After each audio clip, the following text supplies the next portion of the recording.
isn't it? It's a Tommy one there. You can see the copyright Tommy and all the rest of it. Axles are good. The Soda Milk, it's always a nice one to have. This one is in pretty clean, crisp condition as well. The other thing to look out for, you often get hair around the axles if it's been well used, and things that are blown off and scratches and whatever else. Soda Fuel's also another popular one to have. They always look good when you have a whole lineup of these, and then you can crash your trains and there's a great big fuel explosion. Yeah, there's a bit of a famous rail accident where they worked out, well, when we have fuel carriages, we've got to split them up a bit. Go and Google that one. Here's Scruffy. Once again, it is in pretty good condition, I tell you what. There we go. The face looks good. Good face on that one, isn't it? Really nice nick. I think I've got a few of these. Once again, underneath looks very clean. And there is, of course, Annie. I think these are the extras that were thrown into this set. Annie looks good. The sticker's in good nick. Both sides nice and clean. Very clean. Very nice. And the Clarabelle here. Here's Clarabelle. And it's a very, very clean one. Nice sticker face on that one there.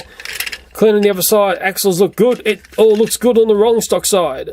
Okay, on the engine side, we'll start and we'll look at James first. The James face sort of looks funny. The eyes, well, one eye looks like it's pointing. That eye there looks like it's pointing over there for some reason. That's a nice one, isn't it? Often with these engines, if they've got a bit of wear and tear, you'll see basically the black there is missing, and you'll notice there'll be scuff marks all over it, especially underneath. The place to really look out for is hair trapped around the motor area of the gears, especially up here in this area here, next to the power wheel there. The traction tyres are another thing that can go wonky on these. Sometimes they get old and they'll start to basically crumble in your hands. This connection here can also fail. That wiring there often is a trouble spot. This looks pretty clean, this one. I haven't put a battery in yet. And remember the good old days when you did that? If you had a leaky battery in here, it was a nightmare as well. This looks very clean.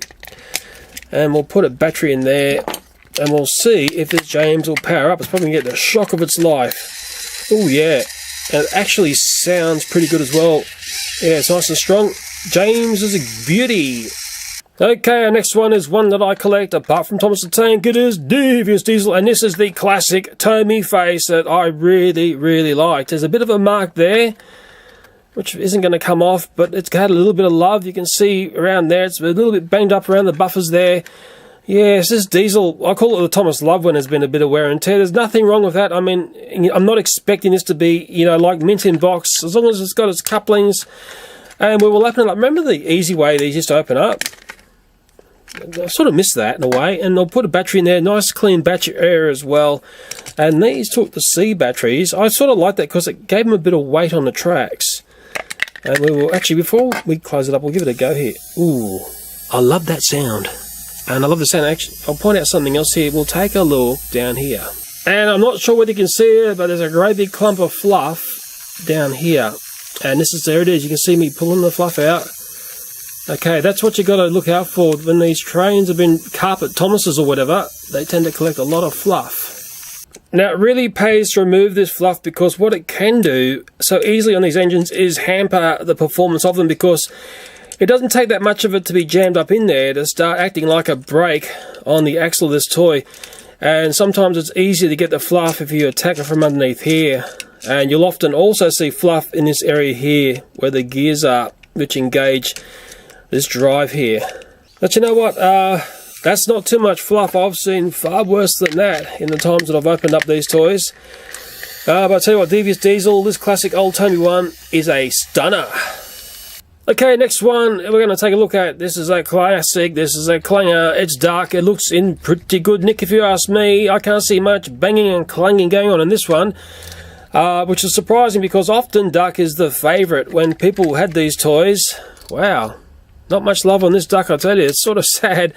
We'll put a battery in duck. Once again, it's a C battery. It's nice and clean in here. Sorry if I sound like repeating myself, but these are the things you need to learn. We'll just try it here. Oh yeah. Okay, it's a goer. We'll put duck's top back on. Yeah, I do miss how simple that was when these things used to open up like that. Okay, we'll put duck on there. Yeah. It's got the power.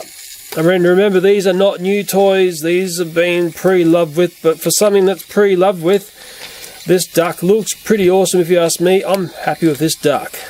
And before I put duck down, I should show you there is a bit of fluff here. It's not too much. It's not too bad. This is minimalistic versus what you can get out of these trains. I tell you, that's next to nothing. I've seen far, far worse than that.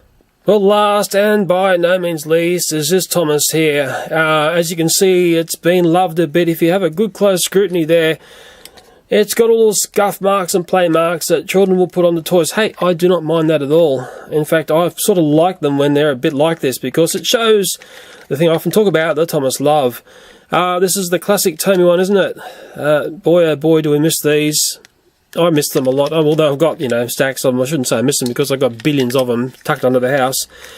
Let's throw a battery in this one. Remember that? You used to pull the wheel down to get in there. And I think it's a AA. I like AA's. I've got no confidence in AAA batteries. Should just test it here. Okay, well this Thomas, yeah, it's been well loved. It's got that clutch problem where it's basically no power in this. Mind you, I think this is added in just as a bit of a special deschel. I'm a Thomas collector. I don't care if they work or not. I'm going to still love it for what it is. Yeah, we all know that. In fact, I think someone recently said, "Oh, Leo, can you take a look into how to fix that clutch problem that these get when they're like that?" Maybe I could do it on this Thomas here. See that? Just, yeah. Sometimes it'll be just dust or something underneath here, but I did look at this one before. It's very clean, this one. Okay, very clean indeed. And the traction tyres don't look too bad. I mean, sometimes a toy like this can just become spare parts fodder that you might want to grab the traction tyres or a component off. Sometimes there'll be like an internal problem that's going to be too hard to fix. Yeah. No, that Thomas has seen better days, but hey, you know what? It's a lucky one because I'm a collector of Thomases, and this Thomas is going to be always in my collection. Well, I will try Thomas down on the table here just to show you he's lost his steam. Oh, he's sort of getting there, but there's no power behind that movement there, I can assure you. We'll spin him round, see if he can make it back the other way. Go, Thomas, go! Go, Thomas, go! Come on, Thomas, you can do better than that! I've been told if you speak positively to something, it may start to work. Okay, Thomas, you're number one. Thomas, you're a hero. Thomas, you're the best train on Sodor. I can't believe it, it's actually working. Thomas, you are incredible. It works. Thomas, I love you. Oh, maybe it doesn't work. Anyway, I will turn Thomas off. I'll have to finish up this video, unfortunately. Okay, this giant Thomas purchase did include the box. Unfortunately, the box got some extra aging from the very poor packaging that went on. Now, what's your thoughts? Did I get my money's worth in paying basically nearly $240 for what you see on the table there? I'd really like to see what you say about what I've purchased. Well, I better finish up. I've got a few final words to say. I haven't added or taken away anything or tried to inflict damage to this eBay seller. I just want people to see what sometimes happens when you buy things online, and unfortunately it can take that one little thing that can really disrupt the feeling of a sale. This would have been an excellent sale if only the box was packaged up correctly. Now, I'm not asking to be treated specially because I've got a giant profile online and I look at a lot of Thomas and Friends toys, but there is actually one thing I learned from my local Apple store when I started to deal with the Apple company. They said something to me that rings in my ears today. And I asked them, I said, "Do you do any special deals for anyone?" And they said to me, "No, Leo, but we treat all customers exactly the same." So maybe there's some giant eBayers wasting their time watching this video and trying to glean something from what I'm saying. And remember, when you do package something up, that is often the first contact you have with your customer. Make sure you package things up correctly. And then there's the thought of feedback. What sort of feedback do I leave the seller who sold me this big Thomas? Do I just put in some positive feedback because, who knows, negative feedback may ruin their business? But then I was told by someone who knows a lot about eBay and does a lot of stuff on eBay, there's actually a scam getting about where people buy positive feedback. It seems that getting negative feedback is like getting nails hammered into a coffin if you're an eBay seller. But I'll be honest here, it's a 50-50 thing with me and eBay.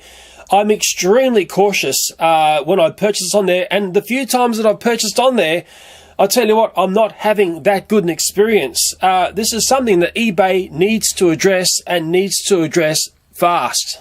And I do wonder about the future of eBay. How much longer can it go on if it really hasn't cleaned itself up? In the end, who will kill eBay? It won't be the buyers, it will be the sellers. The sellers will possibly kill eBay, from what I can see. So I better leave this video here before I'm dragged in the courts again and having to defend myself from what I've said online. As always, thanks for watching and bye for now.